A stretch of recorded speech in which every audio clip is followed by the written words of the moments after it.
ليه كنت كذا انت؟ سمين ووضعك مزري، مع انك حزنتني. وضعك في انحدار، نسال الله السلامه. خفف وطلق رجالك، ولا شوف 100 يوم 100 يوم برنامج خفيف لطيف علم منه كيف تنحف. الى متى يا اخي؟ خفف شوي، ترى نسال الله السلامه امورك غير سليمه. فراجع نفسك، خفف اكل وطلق رجولك.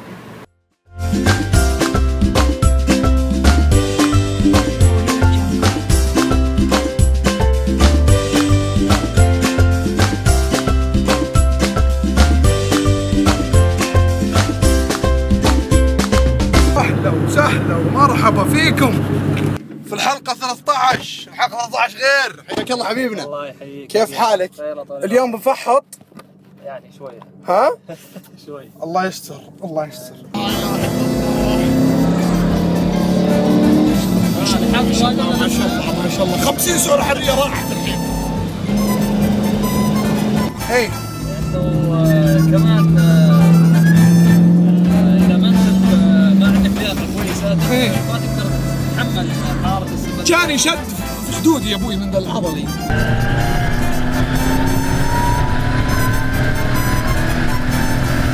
اقول نزلني بس انت اقطع العلاقة يا ابوي. الله يعطيك العافية محمد. شكرا حبيبي ما قصرت. شكرا. شفتوا يا جماعة؟ أزين ما في الدب إذا نحف يقدر يدخل كل مكان صغنطوطي، تستانس وتنبسط بدون أي خربطة. هذه متعة الحياة، إنك تصير صغنطوطي.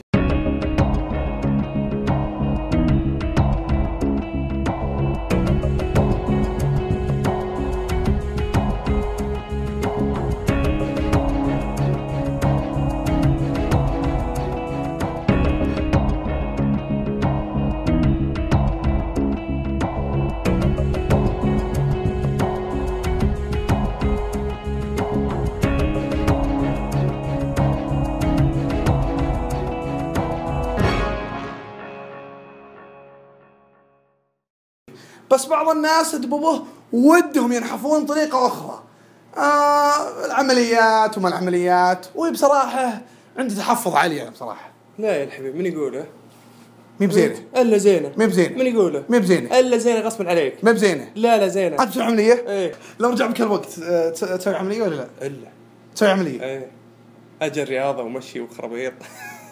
دب سلبي ذا يا جماعة. لا تسمعوا كلامه. لا يعتمد بيني وبينك صراحة. يعتمد على بعض الناس صعب، يعني في ناس يوصلون لدرجة 160 180 صعب، يصير عندهم مشاكل في الركب وبالمشي ما يقدر يسوي رياضة. بالدرج. إيه ما يقدر يسوي رياضة، فيضطر إنه يسوي عملية. حتى في 3-4 أنواع العمليات، مو بعملية واحدة بس إنه خلينا نقص معدة أو شيء، لا في يختلف أنواع العملية.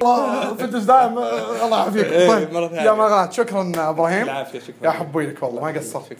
طيب الدب بما انه يعاني معاناة كثيرة، اول سؤال يسأله الدب اذا جاب زي الرجيم وين اروح وش اسوي؟ يسأل اخوياه ويسأل كل العالم. حنا سألنا الناس، خلونا نشوف ايش جاوب الناس. روح يا مخرج. الواحد يبي ينحف ايش يسوي؟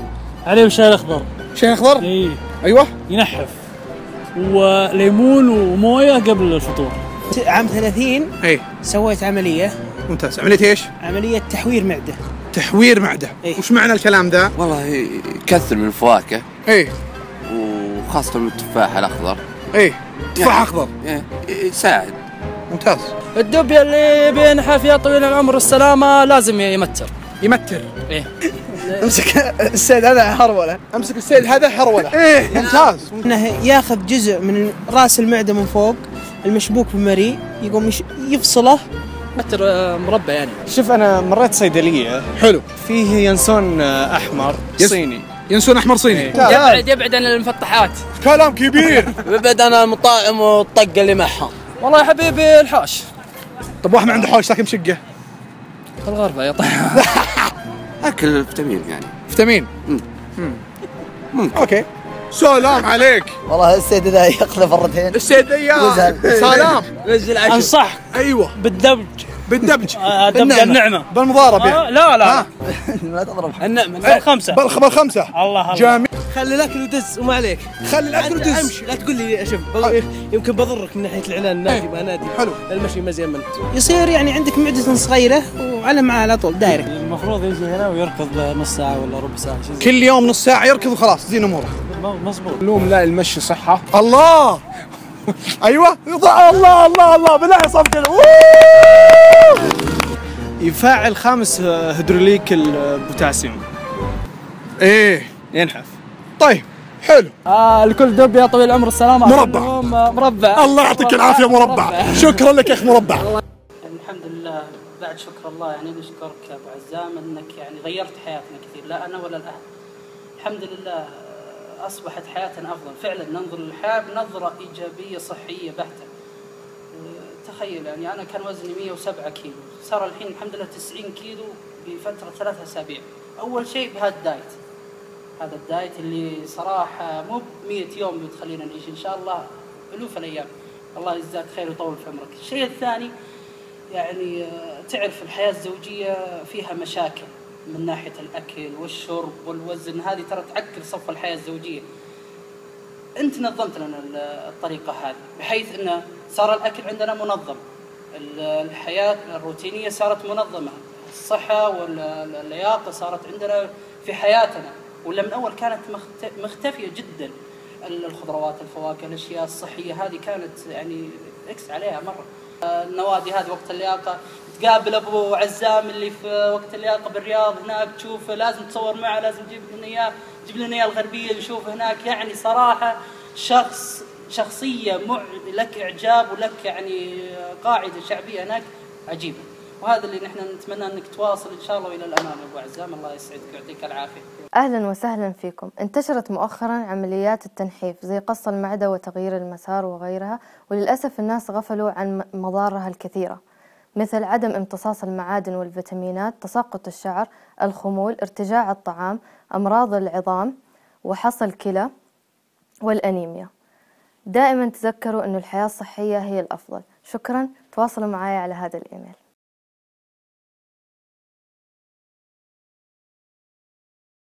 والآن جاء فقرة الوزن. كل أسبوع عادة يوم الجمعة، واليوم يوم الجمعة. اللهم لا سهل لما جعلت سهلا وأنت تجعل حزن إذا شئت سهلا. الأسبوع راح كان وزني 18، بشوف الحين كم وزني. حتى الميزان خايف اليوم، والظاهر الميزان يصير سنه أم كلثوم، انشتهر هو منديله ذيك الله يغفر له. طيب الآن وزني طول الله عمركم 118 حكم. الأسبوع راح 118، يعني بالضبط وزني وقف، وطموحي وأحلامي لم توقف. وأنت أيها الدب لا توقف، عندك هدف وجول بتجيبه، يعني بتجيبه إن شاء الله. باقي أسبوعين وما نوقف يا جماعة، وأحلامنا ومشاريعنا ما توقف. ووقف يا مخرج لا أفقع أمك بالكاميرا عاد.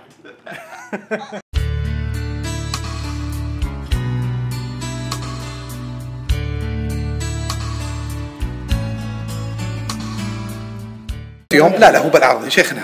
الحين انا اقصد بيني وبينك متوهق شوي، بقي حلقتين على 100 يوم ولازم انقص 50 كيلو، انقص تقريبا يعني حول ال 40 38. وش يقول لنا الناس؟ لا الحمد لله يعني انت حققت تجربه عمليه ممتاز، واسال الله سبحانه وتعالى لك المزيد من خفه الجسم وثقل العقل.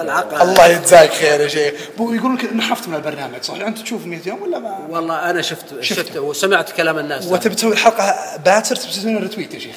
ان شاء الله. الله اكبر الله اكبر، تثبيت يا شيخ كلاما تستاهل. الله يعافيك. واشيد بهذه الروح اللي جعل والدك ما شاء الله. جعل والدك.